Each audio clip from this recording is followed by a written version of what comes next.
Okay, so there's only 3 days left to the final sociology exam. Today I'm going to do a video walkthrough on Marxism and crime, which is one of the big theories of crime that I think may potentially sort of like come up on the exam. It's not in any of the specimen papers. I'll go through that a little bit later on. But first of all, I want to give you our usual Love Island update. But today I'm going to do a Love Island G7 special because we've all seen the photograph over the last few days of Angela Merkel and Donald Trump. And you know, guys, I think there is something special between those two. If we look at the photographs sort of like that we have seen sort of like on the screen here, you can just see the affection. You know, they're like an old married couple.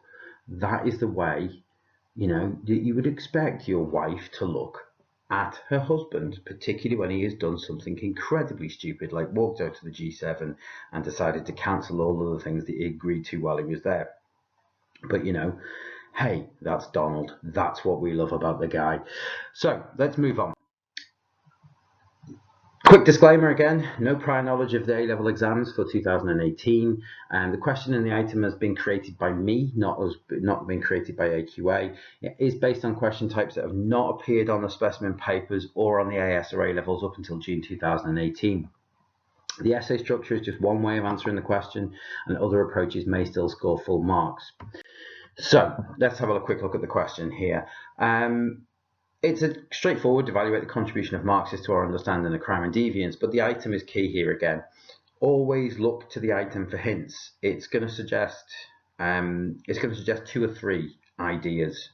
If not, what it will do is it will suggest a direction in which you should take this question. So the item here, Marxist sociologists suggest that the law serves an ideological function for capitalist society. It serves the interests of a small percentage of the elite, protecting their wealth by targeting the powerless rather than the powerful. Furthermore, they argue that crime is a result of inequality in capitalist society. However, other Marxists would suggest that people are not passive and actively choose to commit crime, albeit often in response to an unequal and oppressive society. Okay, so let's just highlight a couple other things here. Law serves an ideological function. Okay, so automatically I'm thinking about law creation. Automatically I'm thinking about Peirce's ideas on how the law is created to keep workers fit.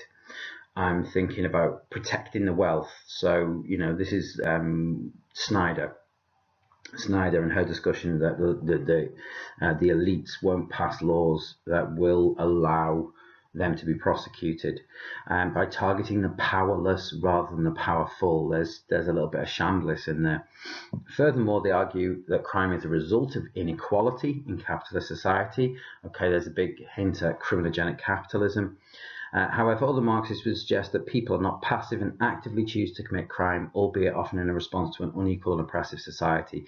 A couple of things you can pick out there is one is kind of the neo-Marxist ideas of Hall and Gilroy, or you could potentially go down the route of fully social theory of Taylor, Walton and Young. So let's look at some of the concepts. For me, these are the kind of key concepts that you might look at in a Marxist essay. Law creation, selective law enforcement, the invisibility of ruling class crime, ruling class control of the media, criminogenic capitalism, fully social theory, symbolic resistance, and their work on white-collar crime, corporate crime. Looking at the introduction, again, this is going to be an overview. Some people like to do an introduction. Some students like to just jump straight in there with their first point.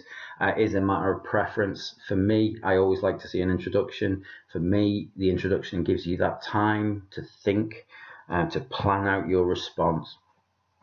So the introduction I put in here is Marxist sociologists take a critical view on crime and suggest that the main purpose of crime is to control the proletariat and protect the interests of the bourgeoisie. As seen in item 8. They suggest that laws are created in the interest of the elite and that the elite select the laws to be enforced. Furthermore, they suggest that the control of the media means that when the elite do break the law, this is not made public. However, some Marxists suggest that crime is more of a working class phenomenon, but explain that this is because of a relative deprivation or oppression of people due to their cultural background. Okay, what I could have done there is I could have mentioned some of the theories that I was going to talk about, but I've really just expanded on the item. It gives me a little bit of time to think. You've got 45 minutes to do a 30-mark essay. There is no harm in taking 5 minutes to collect your thoughts before you do that. because developing a logical response is going to be a far better response than a kind of what we call a scattergun approach, where you just throw things at it and hope that things stick. Again, for those of you who've watched my videos before, I tend to follow this format. In the first line of the paragraph, what I will do is I will apply my knowledge of sociology. So in this case, what I would do is I would say one contribution of Marxists is. Then I would explain. So I might explain what their contribution means, and then I would analyze it. I would show that I understand at a deeper level how this works, who it impacts, what it is, what people are involved, how it has effects on society, and then my evaluation, which can take the form of a criticism, it can take the form of some support. You're looking to use very evaluative language there, and come up with, a good criticism of what you've just said, or some support. We have to think critically in sociology, and evaluating is part of that. So, paragraph 1. One contribution of Marxism to our understanding of crime and deviance is the ideological functions that the laws provide. Marxists such as Chambliss suggest that the law is created to protect the private property of the elite. That's my explanation. My application obviously in the first line. Most laws protect private property in one way or another. From trespass to theft, copyright laws to laws against digital piracy, the main purpose of the law is to prevent others from possessing private goods. Furthermore, Schneider argues that a second function of law creation is to not pass laws that would regulate the activities of the elite. Both of these explanations show how law is created in the interest of the ruling classes. What I've done there is I've shown how it works, and I've also demonstrated with that last line that I proved my point. Evaluation, however, some would argue that laws are created based upon a consensus agreement that something is morally wrong. Okay, I'm hinting there a little bit at functionalism. Furthermore, there are laws that protect the rights and health and safety of workers that would be deemed to be not in the interest of the capitalist classes. And then I've evaluated by counter-evaluating by suggesting that Peirce argues these laws serve an ideological purpose too, in order to keep workers fit and healthy for work. So there's 1, 2, 3 evaluation points in that one short part of the paragraph. The next function I'm going to look at is criminogenic capitalism, and there's my explanation. This suggests that by its very design, capitalism promotes crime through feeding into people's need and greed. That's a term I've used. It's not something that comes from the textbooks.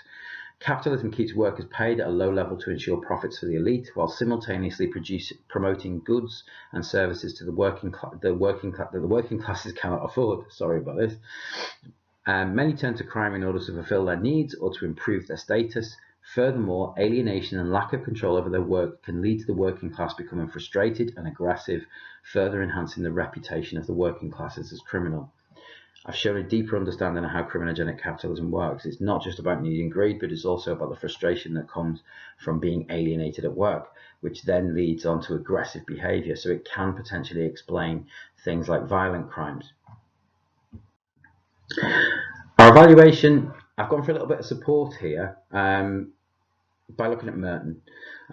Support from this view comes from a likely source in functionalist Merton, whose strain theory suggests that the pursuit of the American dream without strong guidance on how to achieve it can lead to criminal behavior. This is talking about the idea of innovation. Merton's idea of innovation, that is. However, both of these theories can be criticized for being deterministic, suggesting that all working class people desire goods or want to achieve a higher status in capitalist society. It ignores those in the lower classes that do not deviate or turn to crime. A lot of people in the working classes do not turn to crime, and that is one evaluation that we can put in there. Lots of people ignore the capitalist system. Lots of people only purchase the goods that they need, or they save up for goods that they want. They don't necessarily turn to crime.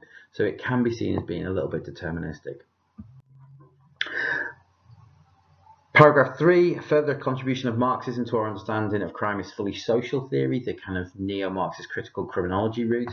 Taylor et al. Attempted to develop a comprehensive understanding of why crime and deviance occurs. They suggested in order to understand the criminal behaviour, sociologists need to understand the wider origins of the deviant act, the immediate origins, the immediate social reaction, the reaction of their peers and those closest to them and the police, the wider social reaction, this could be potentially a moral panic, and the labelling of the criminal and what that means for their future prospects. As a neo-Marxist theory, it combined interactionist methodologies with traditional Marxist views of inequality to gain a fuller understanding of why people might commit crime. Now, fully social theory is one of the more difficult to explain for students, and I think so. Like when we go through the theories of Marxism, fully social theory is always one of those that kind of gets swept under the carpet because of the 6 different components of it. But what I've done there is I've just explained that I know the components. I understand that these things work. I could have developed it a little bit further by talking about the immediate origins, the immediate social reaction, and developing those a little bit further. But I think under the circumstances, in writing an essay, 30-mark essay in 45 minutes, I think you would get some marks for analysis for that.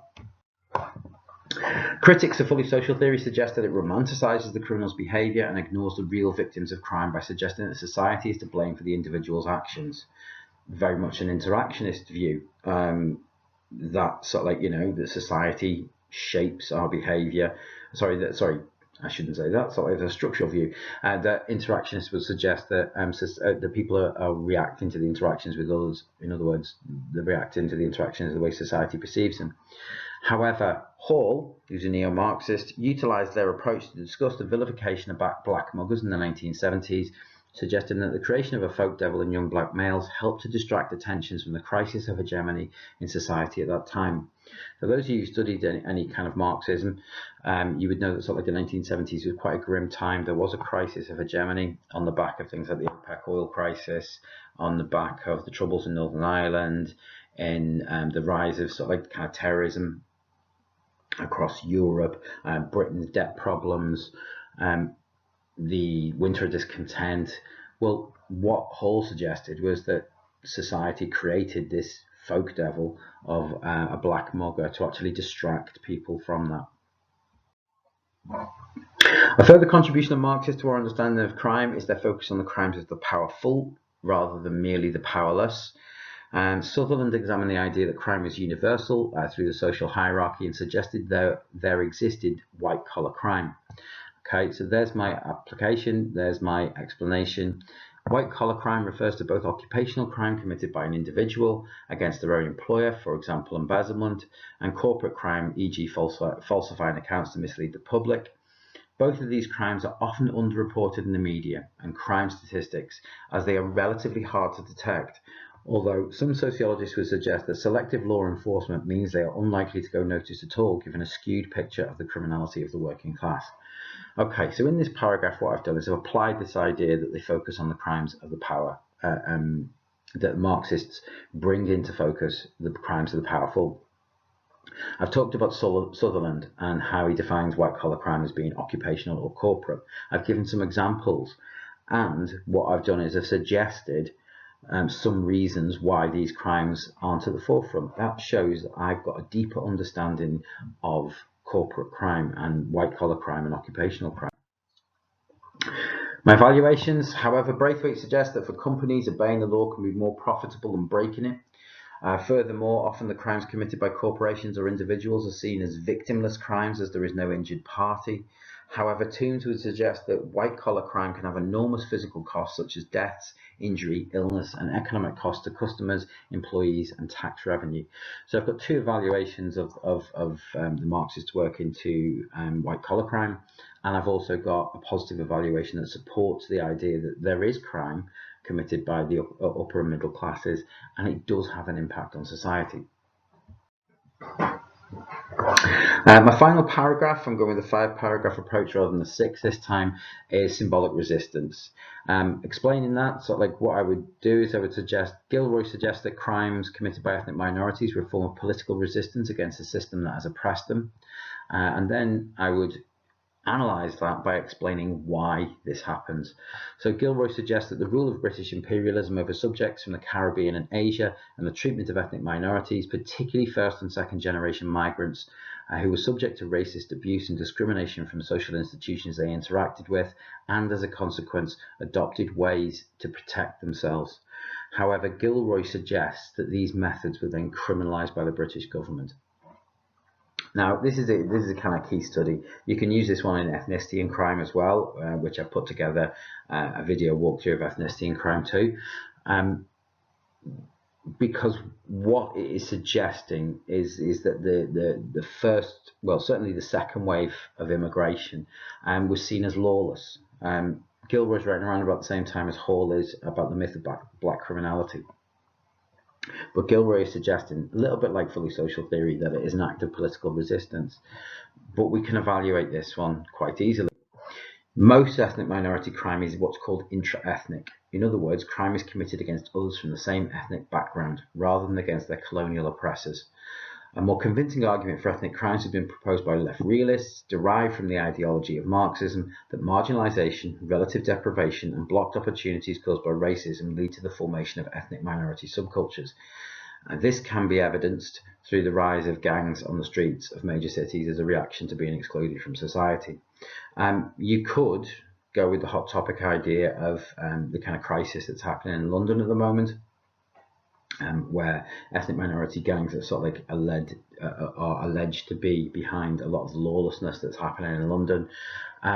You could go with kind of gangs in sort of like Los Angeles, in certain cities in the US, and suggest that this is the same reason why, because they've been marginalized in society, they've been ignored by society, they live in relative deprivation, so in a way they have nothing to lose. You know, they're not going to achieve through normal means, so they turn to illegitimate ones. They go to subcultures. Okay, then we come to the conclusion. My idea, or the way I sort of like approach a conclusion, is taken from a sociology teacher called Steve Bassett, and he suggested that sort of like we need to develop what's called a smart arse paragraph. So this is what my attempt at a smart arse paragraph for the Marxism.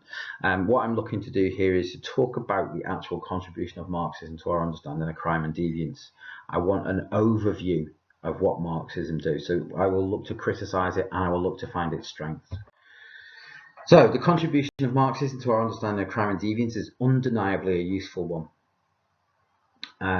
Marxism, unlike other theoretical approaches, focuses on the conflict between the elite and the working classes to try and understand the reasons for the over-representation of working class and ethnic minorities in crime stats. Furthermore, its contribution to our understanding of crime and deviance can be said to be long-lasting, offering explanations for contemporary crime, particularly as it has evolved from traditional structural Marxist views through critical criminology and neo-Marxism to inform and influence the ideas of left realism. Okay, that is an evaluation. That is an evaluation of Marxism. There's not much in the way of criticism in there, even though I said I was going to criticize it. But what it is suggesting is that Marxism is incredibly relevant and remains relevant today. It's saying that Marxism has evolved and that there are different forms of Marxism and different forms of ways of looking at crime and deviance. Okay, so we are nearly there. As I said before, there are 3 days to the final exam. Hopefully by 3:30 on Friday afternoon or 4 o'clock on Friday afternoon, depending on what time you finish that exam, you'll be walking out of there with your head held massively high because you survived the toil that is 2 years of learning sociology. There is one more. There are 2 more sort of like slideshows I'm going to introduce. One is ethnicity and crime and deviance, and I'm going to do an overview of the theory and methods type questions as well. Hopefully I'll get that up sort of like the night before the exam. Looking at some of the questions that you might answer. I'm going to do it slightly differently. I'm not going to do a full essay because for a number of different reasons. There are lots of different questions that students are struggling on this part. So what I'm going to do is do some essay plans and discuss some of the different ideas in them. So including things like sociology and science, sociology and social policy, value-laden and value-free, post-modernity versus modernity, structural theories versus social action theories. And hopefully the way I'm going to do that will enable you not only to give you a little bit of help with the 10 markers, but also with the 20-mark essays. Okay, thank you for watching. Best of luck for paper 2 tomorrow, and best of luck for paper 3. Obviously, if you're watching this after paper 3, why were you watching it after? You know, you should have watched it before. It may have got you a better grade. Thank you very much.